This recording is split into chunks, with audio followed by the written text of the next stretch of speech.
What is going on, guys? This is your boy Yaz. We are back here with another preparation guide for you guys here with regards to week 2 of the Fear Tower.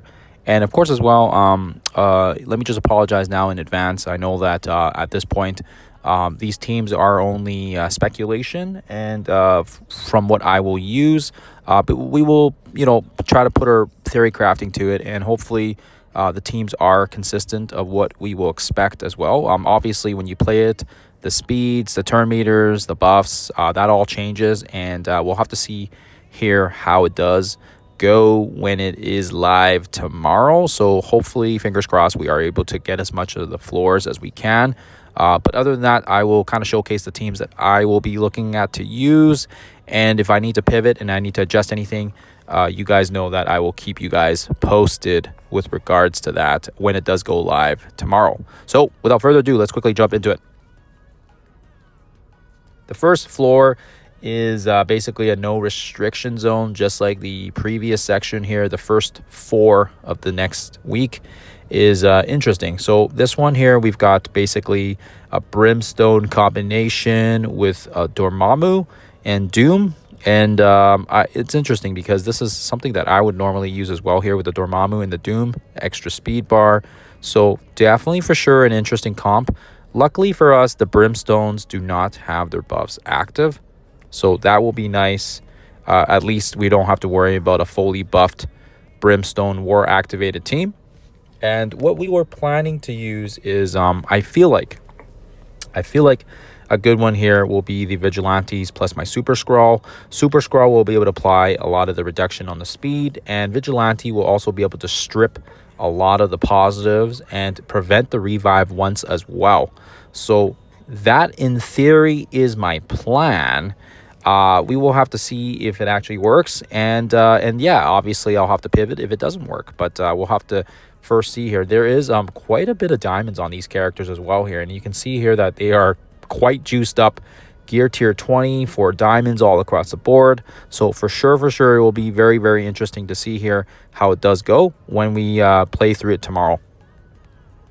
Next node is going to be a Mephisto with a Winter Guard comp, and it does look like they have a couple of pesky characters there as well. On top of that, we have Zemo, and we also have Black Widow for speed. So for sure, this one will also be interesting because they are mixing and matching a lot of different characters that have a lot of synergy with each other. And on top of that, they're throwing a Mephisto in there.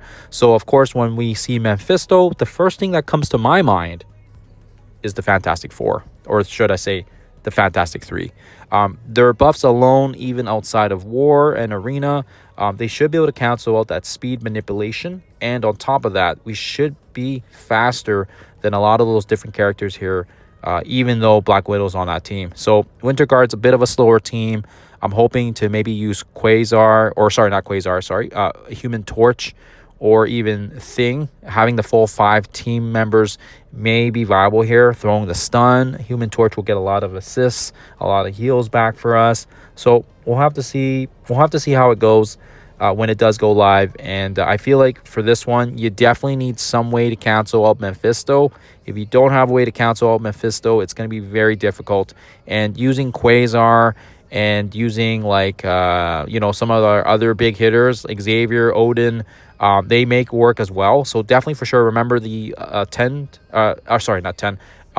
to 14, you're going to be able to use your mythics there. So it should be no different. So make sure you guys can take advantage of that. Okay, so moving on. Cell 13 gets a little bit easier just with Spider Society. So Spider Society, fairly easy. We could probably most likely use our Insidious 6, Vulture. Maybe I'll try Mysterio to block out the immunity. Yeah, really, you could use a lot of options here. But yeah, focus on the Insidious. Honestly, you could probably even slap in if you wanted. You may even be able to do variations with your Quicksilver symbiote. If you have him unlocked and you have him mixed in with Hive Mind, this would also be a very good one as well to use. So we'll have to mix and match and see what we can come up with. Okay, so 14 is interesting because, yeah, this is usually a team that we use. The Annihilators plus Null is that's something that we've come up with. So interesting that we have to play against it now. So maybe Dorky Dad was like thinking, hey, we're gonna throw a wrench in your guys' plans here. But nonetheless, yeah. So Annihilators will definitely be an issue. Luckily, they don't have any arena buffs or anything like that, or war buffs on. But they are, generally speaking, a faster team. And yeah, we'll have to see how it goes here. But I'm thinking maybe we use Brimstone. We're gonna have Living Mummy here to kind of protect the team. And then I feel like if there's some summons here, whether it's Carnage or Ronin, if there's a summon on the board, maybe perhaps we can take advantage of that. We open up with the special maybe with Daemon just to bring some stuff down. And then hopefully if we're able to make it to the second turn, maybe he can use that the bomb burst that he has, and just double tap this and take us home. So we'll have to see here. Also keep in mind here, guys, basically these are the teams in itself without the use of Mephisto, Odin, or Apocalypse. So we will see if we need to bring these guys in, but we do have them as options. So I feel like for the most part, 11 to 14 should be fairly reasonable. And those are the ones I feel like that once you get through them, they should be kind of freebies, using our, like I said, using our Brimstone, our raid teams, our Insidious 6, our Vigilantes. And then it gets a little bit trickier because 415 also looks like a very interesting one here, because we got a little bit of Mercs for money plus Alpha, and we also have an Odin in the mix. So right off the bat here, I'm thinking we stick with our Absolute A-Force. Absolute A-Force is going to allow us the ability, if you guys have ever used Absolute A-Force in war, you'll know that they do counter the Mercs quite effectively. At least that's what I used to use back in the old days. We'll have to see here if that still stays. And on top of that, there is that Odin. The Odin is going to be a problem here. So this is where Quasar's his awakened ultimate, right? That's going to be key here. So again, if you don't have the awakened ultimate, it doesn't matter. He can still cancel a lot of the speed just from his passive. But the ultimate here will allow him so that Odin can't remove his battlefield effect. And then of course as well, hopefully in that time, we have our Kohori picking up quite a few damage and negatives already, and she should be able to kind of hopefully get things going for us, and then hopefully the rest can take care of the rest, right? We also yeah, it'll be interesting. We're not allowed to use mythics here, so obviously it sucks that we can't bring up one of the other characters, but it kind of is the way it is. And another option here as well is if you don't have Absolute A-Force, maybe potentially it be a better, safer option to bring your Fantastic Four. Fantastic Four would also be faster than this team, and you combine them with Quasar. I don't even know if they're gonna take a turn, honestly. Franklin's gonna do his ult. Invisible Woman will just nuke, and these guys do have low enough health that I think Quasar should be able to take a turn here and then just basically take us home. So hopefully it makes sense here. Just some options for you guys, like I said. 16, we're gonna stick with what we've done before. We're going to switch to our Shadow Conclave. So again, I see Jeff, I see Deadpool, lots of the some pesky characters with speeds. So again, we have Super Skrull. Medusa is going to be able to block out speed as well. So again, we need a team to use here that we don't really care about speed, and I feel like Shadow Conclave is going to be the one here. Thanos should come in very, very massive here with the taunt. And we may end up having to level or bring up some of these characters up here, depending on if we can get it done or not. We'll see. I'm kind of contemplating right now on who my fifth should be. If I should save my Surfer Breaker, or if we should use Null here. We'll have to see. Here. Same thing. 17 is like I said, it's gonna have to be a balancing act between 16 and 17. Right now, I've got Annihilators and Null slotted in here, but these pieces may move around depending on the Shadow Conclave section, depending on if we can do it or not. We also have access to Shadow King and a couple of the other cosmic characters like Kang and Hela, so we'll have to see how things move. But for sure, now that I'm thinking about it, we're going to need to keep Null maybe for 17 here, just because of the fact that Mephisto's there. So what that means here is we're going to most likely need to maybe perhaps keep double checked it here. Whoops, sorry. We may have to keep our Surfer Breaker on reserve. He may be the difference maker here, or we may have to bring up Malekith. So we'll have to see. Yeah, Anyways, moving forward here. Sorry, again, like I said, null is going to have to be a lock, and we will have to see if we need to move Surfer Breaker into the other room here, depending on what we can come up with. 18 is going to be the first mutant section here. We are still allowed to use mythics, so what I would recommend is Phoenix Force, and if you have Xavier, bring your Xavier in. I don't know if we need to, because Phoenix Force actually counters the Illuminati in Crucible pretty easily, at least from the times that I've played it. So I don't think it should be an issue. Magneto's just going to nuke everything down, and they'll get the first turn, I believe, with the Illuminati. But once, like I said, once we start getting some turns in and Omega Red does his thing, he's going to be able to just wipe the floor with everybody else here, because there's a lot of older characters here on this floor, and I don't think it's going to be an issue here. But like I said, worst case, we'll bring our Xavier in, and he can do the rest.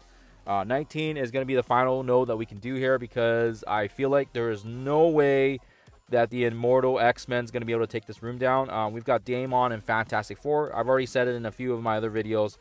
It's going to be just an absolute nightmare of a node for those guys.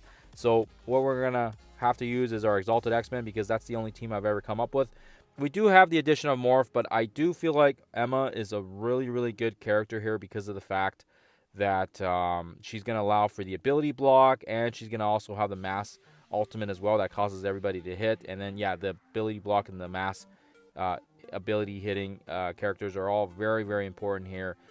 We should be able to get it done here with Exalted. I will be surprised if these guys don't get it done here. But like I said, we'll have Morph here as well if we need to use him. He cancels out, I think, a lot of that speed as well. So I don't think the speed will be an issue here. But yeah, it's very, very smart of them to put Brimstone with Fantastic Four. And then there's Emma Frost. So yeah, we're going to be able to prevent the Emma Frost slow. And we should be able to prevent the speed as well, thanks to the Exalted X-Men. Unfortunately, like I said, nothing is really stopping them if we use Immortal. So if you go Immortal, the Fantastic Four is way too fast. And then on top of that, it's just not going to work out. Now, if you use New Mutants may be a good one as well here, because of the fact that when Sue gets that on-spawn stealth, that's going to give a massive amount of speed boost to the overall team itself, and that may give the New Mutants an edge here. Plus, the New Mutants kind of counters the Fantastic Four without Xavier. So if Xavier's not here, which is the case, New Mutants should be able to walk over it. And like I said, 20 is just an absolute breaker here. They've got Xavier, they've got Null, they've got Phoenix Force. Yeah, it's going to be a nightmare. And it's reworked, right? Like the Venom and the Null are updated stats. And then you got Colossus just throwing the taunt in there just to piss people off here. So I feel like Exalted should be able to do this floor if you can get to it. But you have to get to this floor first, right? And I don't know what else we're going to use for 19, right? Other than our Exalted. So that will be my limiter. And luckily for us, regardless or not if we do 20 or not, we are still going to get a 5-star on the Quicksilver. We just won't get the last 80 shards. So it is what it is. I'm not going to cry about it. Let me know in the comments below what you guys think about these teams. Again, apologies. This is just theory in my head. Of course, as well, when the battle goes live, anything can happen, and RNG is always RNG. But I'll keep you guys posted. That's kind of it there. Like I said, in a nutshell, for my week 2, I'll get some footage out to you guys as always. Unfortunately, like I said before, on the Fridays, we usually have ball games. My son's got ball practice. Luckily, we don't have a tournament, so it's just the one day. So it's not going to be anything crazy. It'll just be a nice short little practice day. But other than that, I will be preoccupied with that. So I'll try to get some footage out to you guys when I can. And of course, as well, it's also Battle World Day as well. So I'll try to do my best to get footage out for both those. But other than that, guys, have a lovely rest of your Thursday. I hope you guys have a fantastic rest of your week as well here. And we'll see what happens tomorrow when Fear Tower and Maestro Battle Boss goes live. Other than that, guys, always appreciate you tuning in. I'll see you guys in the next one.